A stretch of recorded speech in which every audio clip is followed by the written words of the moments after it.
Pandemi mengakibatkan perekonomian Indonesia merosot atau kontraksi. Alhasil pengangguran dan kemiskinan meningkat.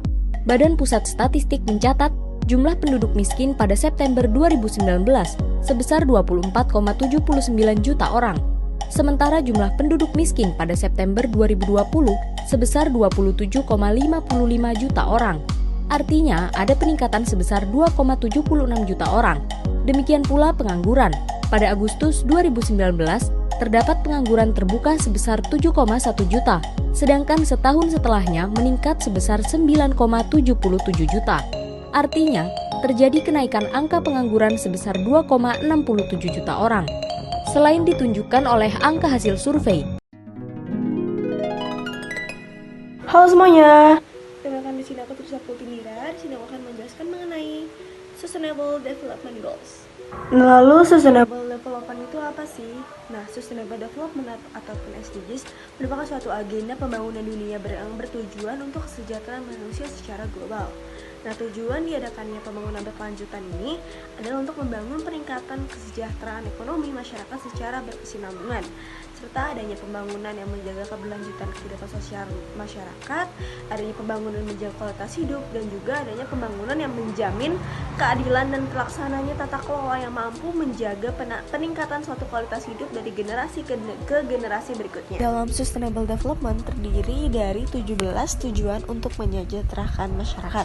Yang pertama adalah tanpa kemiskinan, poin yang kedua adalah tanpa kelaparan, poin ketiga adalah kehidupan sehat dan sejahtera, poin keempat adalah pendidikan berkualitas, poin kelima adalah kesetaraan gender, poin keenam adalah air bersih dan sanitasi layak, poin ketujuh ialah energi bersih dan terjangkau, poin kedelapan adalah pekerjaan layak dan pertumbuhan ekonomi, poin ke-9 adalah industri, inovasi, dan infrastruktur, poin ke-10 adalah berkurangnya kesenjangan, poin ke-11 adalah kota dan pemukiman yang berkelanjutan, poin ke-12 adalah konsumsi dan produksi yang bertanggung jawab, poin ke-13 adalah penanganan perubahan iklim, poin ke-14 adalah ekosistem laut, poin ke-15 adalah ekosistem daratan, poin ke-16 adalah perdamaian, keadilan, dan kelembagaan yang tangguh, dan poin terakhir adalah yang ke-17 kemitraan untuk mencapai tujuan.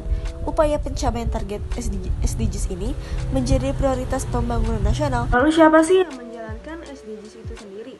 Nah, dalam deklarasi negara anggota PBB, SDGs yang dituangkan dalam dokumen The Transforming Our World, The 2030 Agenda for Sustainable Development, dikatakan bahwa pemerintah memiliki tanggung jawab utama untuk melakukan tindakan lanjut dan tinjauan baik di tingkat nasional, regional, maupun global terhadap kemajuan yang dicapai dalam mengimplementasikan tujuan dan sasaran selama 15 tahun mendatang. Nah, akan tetapi untuk melaksanakan SDGs ini, demi tercapainya suatu pembangunan berkelanjutan di dunia, bukan hanya pemerintah yang mampu berkontribusi, akan tetapi masyarakat pun perlu berkontribusi untuk menciptakan pembangunan berkelanjutan dengan tercapai. Nah, di Indonesia sendiri menjalankan prinsip partisipasi yang inklusif dengan melibatkan 4 platform partisipasi yang terdiri dari atas. Yang pertama, pemerintah dan parlemen, yang kedua adalah akademisi dan pakar, yang ketiga adalah filantropi dan pelaku usaha, dan keempat adalah organisasi masyarakat sipil dan juga media-media. Nah, pasti juga di sini teman-teman bertanya seberapa penting sih SDGs itu dalam tatanan kelolaan bermasyarakat secara global.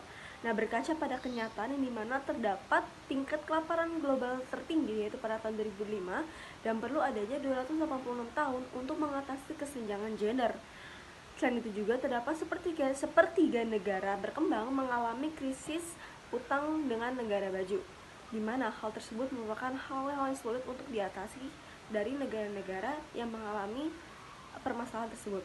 Maka dengan adanya Sustainable Development ataupun SDGs ini merupakan satu jawaban untuk menanggulangi permasalahan tersebut dengan goals dan indikatornya tersendiri.